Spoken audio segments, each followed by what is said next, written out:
ಅಧಿಕಾರ ಚಲಾಯಿಸಿ ಹೊಸದಾಗಿ ನೋಂದಣಿಯಾಗಿರುವ ಮತ್ತು ಈಗಾಗಲೇ ನೋಂದಣಿಯಾಗಿರುವ ಬ್ಯಾಟರಿ ಚಾಲಿತ ಮೆಥನಾಲ್ ಇಥನಾಲ್ ಇಂಧನ ಬಳಸಿ ಇದುವರೆಗೆ ರಹದಾರಿ ಪಡೆದೇ ಸಂಚರಿಸುತ್ತಿರುವ ಎಲ್ಲಾ ಸಾರಿಗೆ ವಾಹನಗಳಿಗೆ ಸಂಬಂಧಿಸಿದ ರಹದಾರಿಯನ್ನು ಶುಲ್ಕರಹಿತ ಪರವಾನಗಿ ಮಂಜೂರು ಮಾಡಲು ಹಾಗೂ ಇನ್ನು ಮುಂದೆ ಹೊಸದಾಗಿ ಬರುವ ಬ್ಯಾಟರಿ ಚಾಲಿತ ಎಲೆಕ್ಟ್ರಿಕ್ ರಿಕ್ಷಾವನ್ನು ರಿಜಿಸ್ಟ್ರೇಷನ್ ಅನ್ನು ವಿತರಿಸಲು ಅನುಮತಿ ನೀಡಬಾರದೆಂದು ಆದೇಶಿಸಿರುತ್ತಾರೆ.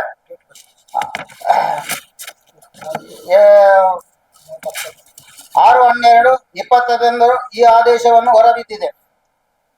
ಇವತ್ತು 3,000 ಎಲೆಕ್ಟ್ರಿಕ್ ರಿಕ್ಷಾಗಳಲ್ಲಿ ವಲಯ 1 ಮತ್ತು ವಲಯ 2 ಚೌಕಾಗ್ರಿ ಸ್ಟಿಕ್ಕರ್ ಅನ್ನು ಬಳಿಯಬೇಕು ಎಂಬ ಆದೇಶದ ಒಟ್ಟಿಗೆ ಕನಿಷ್ಠ ಮಂಗಳೂರು ನಗರದಲ್ಲಿ 5 ವರ್ಷ ನಿವಾಸಿಯಾಗಿರುವ ಬಗ್ಗೆ ದೃಢೀಕರಣ ಪತ್ರ ಸಲ್ಲಿಸತಕ್ಕದ್ದು ಬ್ಯಾಟರಿ ಎಲೆಕ್ಟ್ರಿಕ್ ರಿಕ್ಷಾಗಳಿಗೆ.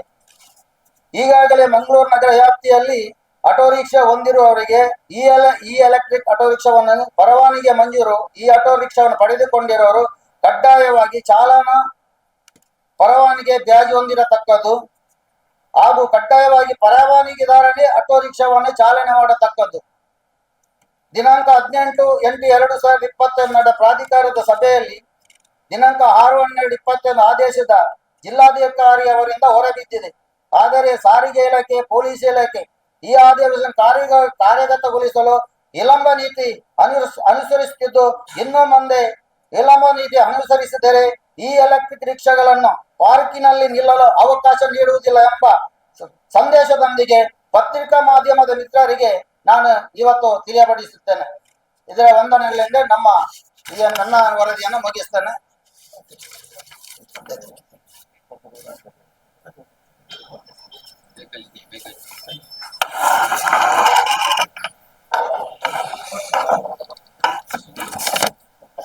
ರಿಕ್ಷಾ ಚಾಲಕರ ಒಕ್ಕೂಟ ಮೊದಲಿಂದಲೂ ಇವಿ ರಿಕ್ಷಾಗಳು ಮಂಗಳೂರು ನಗರ ಪ್ರಾಧಿಕಾರದ ಒಳಗೆ ಬರಬೇಕೆಂಬ ಒಂದು ಅಜೆಂಡಾದೊಂದಿಗೆ ನಾವು ಹಲವಾರು ಹೋರಾಟಗಳನ್ನ ಮಾಡಿದ್ದೆವು. ಆದರೆ ಇವಿ ಆಟೋಗಳು ಸಾರಿಗೆ ಇಲಾಖೆಯ ವ್ಯಾಪ್ತಿಗೆ ಬರದೆ ಸಂಬಂಧಪಟ್ಟ ಕಂಪನಿಗಳು ತಮಗೆ ಮನಬಂದಂತೆ ಗಾಡಿಗಳನ್ನ ಬೀದಿಗಿಳಿಸಿ ಇದರ ಫಲವಾಗಿ ಪರವಾನಗಿ ಹೊಂದಿದಂತಹ ಆಟೋ ಚಾಲಕರ ಬದುಕು ದುಸ್ಥಿತಿಯನ್ನು ಹಾಗೂ ಬೀದಿಗೆ ಬರುವಂತಾಯಿತು. ಕೇಂದ್ರ ಸರ್ಕಾರವು ಕೂಡ ಇದನ್ನು ಉದ್ಯೋಗ ಖಾತ್ರಿ ಯೋಜನೆ ಅಡಿಯಲ್ಲಿ ಪರಿಸರ ಸ್ನೇಹಿ ಎಂಬ ಒಂದು ಉದ್ದೇಶದೊಂದಿಗೆ ಯಾವುದೇ ಮಾನದಂಡಗಳಿಲ್ಲದೆ ಇದನ್ನು ಆದೇಶ ಹೊರಡಿಸಿತು. ಈ ಎಲ್ಲ ಕಾರಣವನ್ನು ಮುಂದಿಟ್ಟು ಇವಿ ಆಟೋಗಳು ಲಂಗು ಲಗಾಮಿಲ್ಲದೆ ದಕ್ಷಿಣ ಕನ್ನಡ ಜಿಲ್ಲೆಯಲ್ಲಿ ಅಂದ್ರೆ ಮಂಗಳೂರು ನಗರ ವ್ಯಾಪ್ತಿಯಲ್ಲಿ ಸಂಚರಿಸಲು ಪ್ರಾರಂಭವಾಯಿತು. ಹಾಗಾಗಿ ನಮ್ಮ ಮಂಗಳೂರು ಆಟೋ ಚಾಲಕ ಒಕ್ಕೂಟವು ಸಾರಿಗೆ ಇಲಾಖೆ, ಜಿಲ್ಲಾಡಳಿತ, ರಾಜ್ಯ ಸರ್ಕಾರ ಹಾಗೂ ನಮ್ಮ ದಕ್ಷಿಣ ಕನ್ನಡದ ಎಲ್ಲ ಮಂತ್ರಿ ವರ್ಯರಿಗೂ ಹಾಗೂ ಎಲ್ಲ ಅಧಿಕಾರಿ ವರ್ಗದವರಿಗೂ ಮನವರಿಕೆಯನ್ನು ಮಾಡಿತ್ತು ಹಾಗೂ ಹಲವಾರು ಹೋರಾಟಗಳನ್ನು ಕೂಡ ಮಾಡಿತ್ತು. ಇನ್ನೊಂದು ವಿಷಯ ಉದಾಹರಣೆ ಏನಂದ್ರೆ, ಇವಾಗ ಮಂಗಳೂರಿನ ಬಗ್ಗೆ ನೋಡಿದ್ರೆ ಇದೊಂದು ಇಂಡಸ್ಟ್ರಿಯಲ್ ಏರಿಯಾ, ಒಳ್ಳೆ ಯಾವುದು ಬಂದರು, ಏರ್ಪೋರ್ಟ್ ಹಾಗೂ ಬೃಹತ್ ಇಂಡಸ್ಟ್ರಿಯಲ್ ಇರುವಂತಹ ಒಂದು ದೊಡ್ಡ ಒಂದು ನಗರ. ಈ ನಗರದಲ್ಲಿ ಇವತ್ತು ನೋಡಿದ್ರೆ ಎಲ್ಲ ಕಂಪನಿಗಳಲ್ಲಿ ಮಂಗಳೂರಿಗರು ಇರದೆ ಅನ್ಯ ರಾಜ್ಯದವರು, ಅನ್ಯ ಜಿಲ್ಲೆಯವರು ಉದ್ಯೋಗ ಮಾಡುವಂತಹ ಪರಿಸ್ಥಿತಿ ಬಂದದಾಗಿದೆ. ಇದೇ ರೀತಿ ಮಂಗಳೂರಲ್ಲಿ ಇವತ್ತು ಈ ಆಟೋಗಳಿಂದಾಗಿ ಏನಾಗಿದೆ ಅಂದ್ರೆ, ಮಂಗಳೂರಿನಲ್ಲಿ ಪ್ರಾಶಸ್ತ್ಯ ಹೊಂದಿದವರಿಗೆ ಯಾವುದೇ ಆಟೋಗಳ ಇವಾಗ ಬಾರಿ ಕಮ್ಮಿ, ಹೊರಗಿನ ರಾಜ್ಯದವರು, ಹೊರಗಿನ ಜಿಲ್ಲೆಯವರು ಬಂದು ದುಡಿಯುವಂತಹ ಒಂದು ದುಸ್ಥಿತಿ ಬಂದಿದೆ. ಹಾಗಾಗಿ ಈ ಹೊರಗಿನವರು ಬಂದವರಂದ್ರೆ ಅವರು ದುಡಿಲಿಕ್ಕೆ ಬಂದವರು. ಹಾಗಾಗಿ ಜನರ ಒಟ್ಟಿಗೆ ಇರುವಂತಹ ಒಂದು ಬಾಂಧವ್ಯವು ಯಾವತ್ತಿಗೂ ಅವರಿಗೆ ಇರುವುದಿಲ್ಲ. ಹಾಗಾಗಿ ಇವತ್ತು ಏನಾಗಿದೆ ಅಂದ್ರೆ, ಮಂಗಳೂರು ನಗರದ ಸಾಮಾನ್ಯ ಜನರಿಗೆ ಆಟೋಗಳ ಮೇಲೆ ಇರುವಂತಹ ಒಂದು ಭಾವನಾತ್ಮಕ ಸಂಬಂಧ ದೂರವಾಗಿದೆ ಎಂಬ ಒಂದು ಭಾವನೆ ನಮಗೆ ಅನಿಸುತ್ತಾ ಇದೆ. ಹಾಗಾಗಿ ಈ ಎಲ್ಲ ಕಾರಣಗಳನ್ನು ಮುಂದಿಟ್ಟುಕೊಂಡು ನಮ್ಮ ರಾಜ್ಯ ಸರ್ಕಾರವು ಕೇಂದ್ರ ಸರ್ಕಾರದ ಅಧಿನಿಯಮವನ್ನ ತಿದ್ದುಪಡಿ ತಂದು ಅದಕ್ಕೆ ಪೂರಕವೆಂಬಂತೆ ದಕ್ಷಿಣ ಕನ್ನಡ ಜಿಲ್ಲಾಧಿಕಾರಿಯವರು ತಂದಂತ 5 ಮಾನದಂಡಗಳು ನಮಗೆ ಬಹಳ ಸ್ವಾಗತಾರ್ಹವಾಗಿದೆ. ಹಾಗಾಗಿ ಆ 5 ಮಾನದಂಡಗಳು ಇವರು ಆಲ್ರೆಡಿ ಇವಾಗ ಕೊಟ್ಟಿದ್ದಾರೆ. ಹಾಗಾಗಿ ಇನ್ನು ಮುಂದಾದರೂ ಮಂಗಳೂರಿನ ಆಟೋ ಚಾಲನೆಯ ಬದುಕು ಎಂದು ನಂಬಿ ಬಂದಂತಹ ಈ ಆಟೋ ಚಾಲಕರ ಒಳ್ಳೆಯದಾಗುವಂತಹ ಹಾಗೂ ಯಾವುದೇ ಒತ್ತಡಕ್ಕೆ ಮಣಿಯದೆ ಈ ಒಂದು ಮಾನದಂಡಗಳು, ಮಾನದಂಡಗಳು ಯಾವುದಂದ್ರೆ, ಅದರಲ್ಲಿ ಮಂಗಳೂರು ಮಹಾನಗರ ಪಾಲಿಕೆಯ ವ್ಯಾಪ್ತಿಯಲ್ಲಿ ಕನಿಷ್ಠ 5 ವರ್ಷ ನಿವಾಸಿಯಾಗಿರ್ಬೇಕು, ಅದರ ದೃಢೀಕರಣ ಪತ್ರವನ್ನು ಸಲ್ಲಿಸಬೇಕು. ಅದು ಯಾರು ಮಾಡ್ಬೇಕಂದ್ರೆ ಕಂದಾಯ ಇಲಾಖೆ ಮಾಡಬೇಕು. ಹಾಗೂ ಈಗಾಗಲೇ ಮಂಗಳೂರು ಆಟೋ ರಿಕ್ಷಾ ಪರವಾನಗಿ ಹೊಂದಿರುವ ಈ ಆಟೋ ಚಾಲಕರಿಗೆ ಈ ಆಟೋ ರಿಕ್ಷಾ ಪರವಾನಗಿ ಎರಡೆರಡು ಕೊಡ್ಲಿಕ್ಕೆ ಆಗುದಿಲ್ಲ. ಅದೊಂದು. ಒಬ್ಬರಿಗೆ ಒಂದೇ ಆಟೋ, ಇದು ಯಾವ ಅವತ್ತಿಂದ ನಾವು ಇವತ್ತಿನವರೆಗೆ ನಾವು ಮಾಡಿದಂತ ಪ್ರತಿಭಟನೆ ಒಬ್ಬರಿಗೆ ಒಂದೇ ಆಟೋ ಆಗಿರ್ಬೇಕು ಅಂತ ಹೇಳಿ. ಯಾಕೆಂದ್ರೆ ಒಬ್ಬರಿಗೆ ಅದನ್ನು ದುಡಿಲಿಕ್ಕೆ ಕೊಡುವಂತ ಯಾವುದೇ ಇದು ಇಲ್ಲ. ಯಾಕೆಂದ್ರೆ ಈ ಉದ್ಯೋಗ ಖಾತ್ರಿ ಯೋಜನೆಯಲ್ಲಿ ಬಂದಂತಹ ಒಂದು ನಿಯಮ ಕೇಂದ್ರ ಸರ್ಕಾರದ. ಮತ್ತು ಈ ಆಟೋ ಪರವಾನಗಿಯನ್ನು ಪಡೆಯುವುದು ಕಡ್ಡಾಯವಾಗಿ ಆಟೋ ಚಾಲನೆ ಮಾಡುವ ಪರವಾನಗಿಗೆ ಬ್ಯಾಡ್ಜ್ ಹೊಂದಿರತಕ್ಕದ್ದು. ಅದಕ್ಕೆ ಅಂತೇಳಿ ಬೇರೆ ಸಪರೇಟ್ ಒಂದು ಲೈಸೆನ್ಸ್ ಅಂತೇಳಿ ಬರುತ್ತೆ ಯಾವುದು ಇವಿ ಆಟೋಗಳಿಗೆ.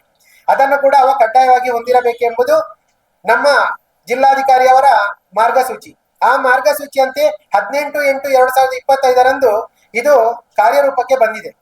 ಆದ್ರೆ ನಮ್ದು ಇಲ್ಲಿ ಏನು ಇವತ್ತು ಪ್ರೆಸ್ ಮೀಟಿಂಗ್ ಮಾಡುವಂತಹ ಉದ್ದೇಶ ಏನಂದ್ರೆ, ಈ ಜಿಲ್ಲಾಧಿಕಾರಿಯವರು ಮಾಡಿರುವಂತಹ ಈ ಒಂದು ನಿಯಮವನ್ನ ಜಾರಿಗೆ ತರಲು ಇವಾಗ ಹತ್ರ 1 ತಿಂಗಳ ಅರ್ಥ ಬರುತ್ತೆ. ಹಾಗಾಗಿ ನಮ್ದು ಒಂದು ಉದ್ದೇಶ ಏನಂದ್ರೆ, ಇದನ್ನು ಯಾಕೆ ಇಷ್ಟು ಗಂಭೀರವಾಗಿ ತೆಗೆಯದೆ ಅಂದ್ರೆ, ಒಂದು ಡೆಪ್ಯೂಟಿ ಕಲೆಕ್ಟರ್ ಒಂದು ವ್ಯವಸ್ಥೆಯನ್ನು ಜಾರಿ ಮಾಡಿದ್ರೆ ಅದು ಆದೇಶಕ್ಕೆ ಬರಬೇಕು ಎಂಬುದು ನಮಗೆಲ್ಲರಿಗೂ ಗೊತ್ತಿದ್ದಂತಹ ವಿಷಯ. ಹಾಗಾಗಿ ಈ ವಿಷಯವನ್ನು ಯಾಕೆ ಇಷ್ಟು ಮುಂದೆ ಕೊಂಡೋಗ್ತಾರೆ, ಇದರ ಬಗ್ಗೆ ನಮಗೆ ಒಂದು ಮಾಹಿತಿ ಬೇಕು. ಯಾಕೆಂದ್ರೆ ಇಷ್ಟೆಲ್ಲ ಹೋರಾಟ ಮಾಡಿಕೊಂಡು ನಮ್ಮ ಬಂದವರಿಗೆ ಇವಾಗ ಈ ಹೋರಾಟಕ್ಕೆ ಜಯ ಸಿಕ್ಕಿದ ತಕ್ಷಣ ಇದು ಯಾಕೆ ಇಷ್ಟು ಹಿಂದಕ್ಕೆ ಸರಿಯುತ್ತೆ?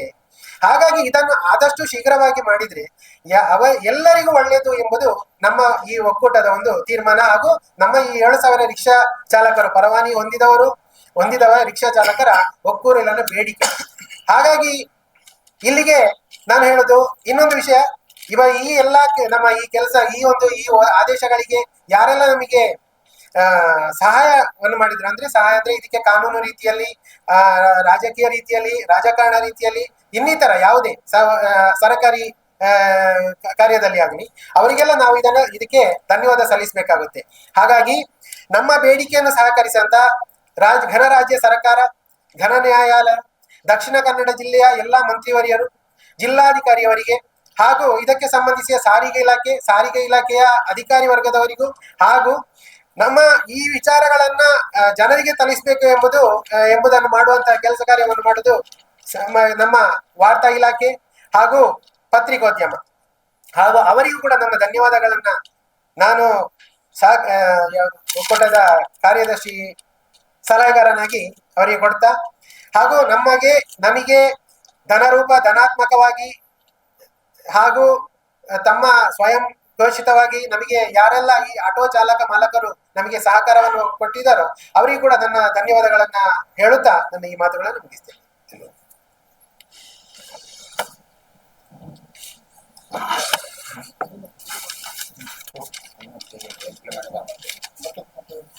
ಎಲ್ಲ ಮಾಧ್ಯಮ ಮಿತ್ರರಿಗೆ ನಮಸ್ಕಾರ. ನಾನು ಭರತ್ ಕುಮಾರ್ ಅಂತ, ಒಕ್ಕೂಟದ ಅಧ್ಯಕ್ಷನಾಗಿದ್ದೇನೆ.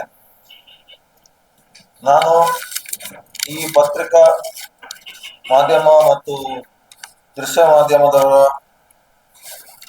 ಮುಖಾಂತರ RTO ಹಾಗೂ ಸಂಚಾರಿ ಸಾರಿಗೆ ಪೊಲೀಸ್ ಇಲಾಖೆಗೆ ಒಂದು ಮನವಿಯನ್ನು ಮಾಡ್ತಿದ್ದೇನೆ. ಯಾಕಂದ್ರೆ ರಾಜ್ಯ ಸರ್ಕಾರ 1/7/2025 ಎಲ್ಲಾ ಬ್ಯಾಟರಿ ರಿಕ್ಷಾ, ಆಟೋ ರಿಕ್ಷಾಗಳಿಗೆ ಪರವಾನಗಿ ಕಡ್ಡಾಯ ಅಂತ ಒಂದು ಆದೇಶವನ್ನು ಹೊರಡಿಸುತ್ತದೆ. ಆ ಬಳಿಕ ದಕ್ಷಿಣ ಕನ್ನಡ ಜಿಲ್ಲಾಧಿಕಾರಿಯವರು 30/10/25 ಜಿಲ್ಲೆಗೆ ಸಂಬಂಧಿಸಿದಂತ ಒಂದು ಆದೇಶವನ್ನು ಕೂಡ ಹೊರಡಿಸಿದ್ದಾರೆ. ತದನಂತರ ಎಲೆಕ್ಟ್ರಿಕ್ ಆಟೋ ರಿಕ್ಷಾಗಳಿಗೆ ಸಂಬಂಧಿಸಿದ ನಿಬಂಧನೆಗಳು ಅದನ್ನು ಕೂಡ ಹೊರಡಿಸಿದ್ದಾರೆ. ತಾರೀಕು 6/12/2025. ಈಗ ಮುಖ್ಯ ವಿಷಯ ಏನಂದ್ರೆ, ಕರ್ನಾಟಕ ರಾಜ್ಯ ಸರ್ಕಾರ ಆದೇಶ ಹೊರಡಿಸಿದ ಬಳಿಕ ಎಲೆಕ್ಟ್ರಿಕ್ ಆಟೋ ರಿಕ್ಷಾಗಳಿಗೆ ಯಾವುದೇ ರೀತಿಯ ಪರವಾನಗಿ ಇರುವುದಿಲ್ಲ. ಹಾಗಾಗಿ ನಮ್ಮ ಮಂಗಳೂರಿನ RTO ಇಲಾಖೆಯಿಂದ ಎಲೆಕ್ಟ್ರಿಕ್ ಆಟೋ ರಿಕ್ಷಾಗಳಲ್ಲಿ ಪರವಾನಗಿ ಇಲ್ಲದ ಎಲೆಕ್ಟ್ರಿಕ್ ಆಟೋ ರಿಕ್ಷಾಗಳನ್ನು ತಡೆದು ದಂಡ ವಿಧಿಸುವಂತ ಕೆಲಸ ಯಾಕೆ ಇನ್ನೂ ಮಾಡಲಿಲ್ಲ? ನಾನು ಯಾಕೆ ಈ ವಿಷಯ ಹೇಳ್ತಿದ್ದೇನೆಂದ್ರೆ, ಇದು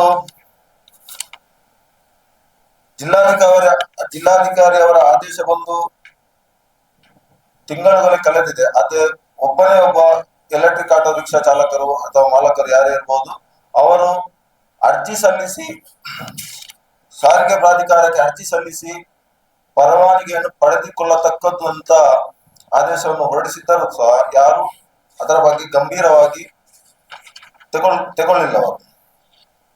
ಹಾಗಿರುವಾಗ ಈ ಎಲೆಕ್ಟ್ರಿಕ್ ರಿಕ್ಷಾಗಳಲ್ಲಿ ಪರವಾನಗಿ ಇಲ್ಲ, ಇದು ರಸ್ತೆಯಲ್ಲಿ ಸಂಚರಿಸುವ ಸಂದರ್ಭದಲ್ಲಿ ಯಾವುದಾದ್ರೂ ಅಪಘಾತ ಸಂಭವಿಸಿದರೆ ಅದರಲ್ಲಿರುವ ಪ್ರಯಾಣಿಕರ ಸುರಕ್ಷತೆ ಬಗ್ಗೆ ಯಾರು ಗಂಭೀರವಾಗಿ ತಗೊಳ್ಳಿಲ್ಲ ಇಲ್ಲಿವರೆಗೂ.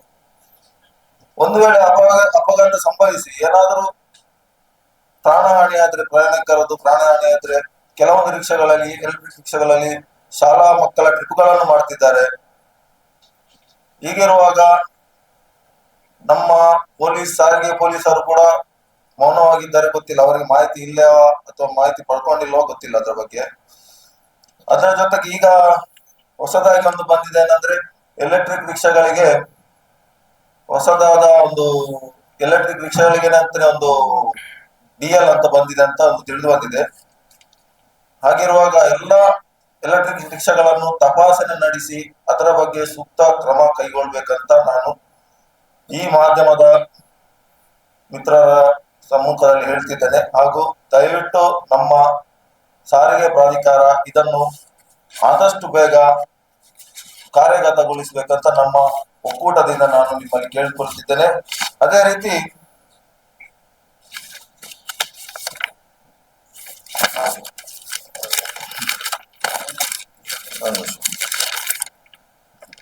ನಮ್ಮ ರಿಕ್ಷಾ ನಿಲ್ದಾಣಗಳಲ್ಲಿ ನಿಲ್ಲಿಸಬಹುದೆಂಬ ಒಂದು ಆದೇಶ, ಪಾಲಿಕೆಯ ಆದೇಶವು ಅದು ಕೂಡ ರದ್ದಾಗಿದೆ. ಅದು ಇನ್ನು ಮುಂದೆ ನಾವು ನಮ್ಮ ಒಕ್ಕೂಟದ ವತಿಯಿಂದ ಮತ್ತೆ ನಮ್ಮ ಮಂಗಳೂರಿನ ಎಲ್ಲ ರಿಕ್ಷಾ ಚಾಲಕರ ಮಾಲಕರ ಪಾರ್ಕ್ ಸಮಿತಿಯವರನ್ನು ವಿಶ್ವಾಸಕ್ಕೆ ತೆಗೆದುಕೊಂಡ ನಂತರ ಮುಂದಿನ ದಿನಗಳಲ್ಲಿ ಎಲೆಕ್ಟ್ರಿಕ್ ಆಟೋ ರಿಕ್ಷಾಗಳನ್ನು ಪಾರ್ಕ್ ಪ್ರವೇಶ ನಿರ್ಬಂಧಿಸುವ ಒಂದು ಚಿಂತನೆಯನ್ನು ಸಹ ನಾವು ಮಾಡ್ತಿದ್ದೇವೆ. ಯಾಕಂದ್ರೆ ನಮ್ಮ ಮಂಗಳೂರಿನ ನಿಯಮದ ಪ್ರಕಾರ ಮೋಟಾರ್ ವಾಹನ ಕಾಯ್ದೆ 1989 ಕಲಂ 115 ಹಾಗೂ 221 ಅಡಿಯಲ್ಲಿ ದಿನಾಂಕ 1/7/1997, 98 ಮತ್ತು 2005 ಮತ್ತು 6 ಮತ್ತು 2013-14 ಆದೇಶದ ನಿಯಮದ ಅನ್ವಯ ನಾವು ಮಾತಾಡ್ತಿದ್ದೇವೆ. ನಾವು ಯಾವುದೇ ರೀತಿಯ ನಿಯಮಗಳನ್ನು ಉಲ್ಲಂಘನೆ ಮಾಡ್ತಾ ಇಲ್ಲ.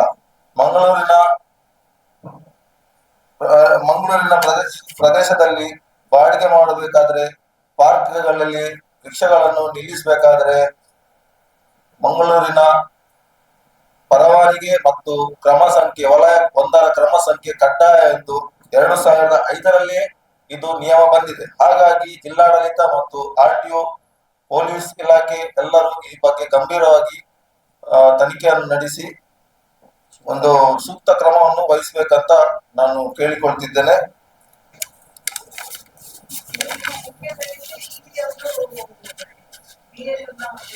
ಹೌದು, ಈಗ ಹೊಸತಾಗಿ ಒಂದು ನಿಯಮ ಇದೆ. ಹೊಸತಂದ್ರೆ ಆಲ್ರೆಡಿ ಇರ್ಬೇಕು, ಹೊಸತೇನಲ್ಲ ಅದು ಯಾರಿಗೆ ಹೆಚ್ಚಿನವರಿಗೆ ಮಾಹಿತಿ ಇಲ್ಲ ಅಂತ ನನ್ನ ಒಂದು ಅನಿಸಿಕೆ.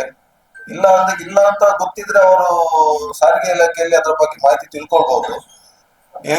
ಇವಿ ರಿಕ್ಷಾಗಳಾಗಿರ್ಬೋದು, ಇವಿ ಕಾರ್ ಯಾವ್ದು ಇರ್ಬೋದು, ಅದಕ್ಕೆ ಆದಂತ ಒಂದು DL ಒಂದು ಇದೆ.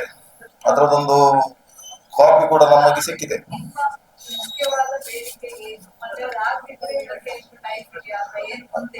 ಮುಖ್ಯವಾದ ಬೇಡಿಕೆ ಏನಂದ್ರೆ, ಎಲೆಕ್ಟ್ರಿಕ್ ರಿಕ್ಷಾಗಳಿಗೆ ಪ್ರಸ್ತುತ ಇರುವ ಎಲೆಕ್ಟ್ರಿಕ್ ರಿಕ್ಷಾಗಳಿಗೆ ಪ್ರಮುಖವಾಗಿ ಪರ್ಮಿಟ್ ಇಲ್ಲ. ಪರ್ಮಿಟ್ ಇಲ್ಲದೆ ಸಂಚರಿಸ್ತಾ ಉಂಟು. ಈಗ ಅದು ಲೈಸೆನ್ಸ್ ಇದೋ ಇಲ್ಲೋ ಅದು ಅವರು ಪರಿಶೀಲನೆ ಮಾಡಿ. ಈಗ ಇವರಿಗೆ ನೋಡ್ಲಿಕ್ಕೆ ಹೋದ್ರೆ ಕರ್ನಾಟಕ ಸರ್ಕಾರ ಇವರಿಗೆ ಯಾವುದೇ ಪರವಾನಗಿ ಪಡ್ಕೊಂಡ್ರು ಕೂಡ ಅವರಿಗೆ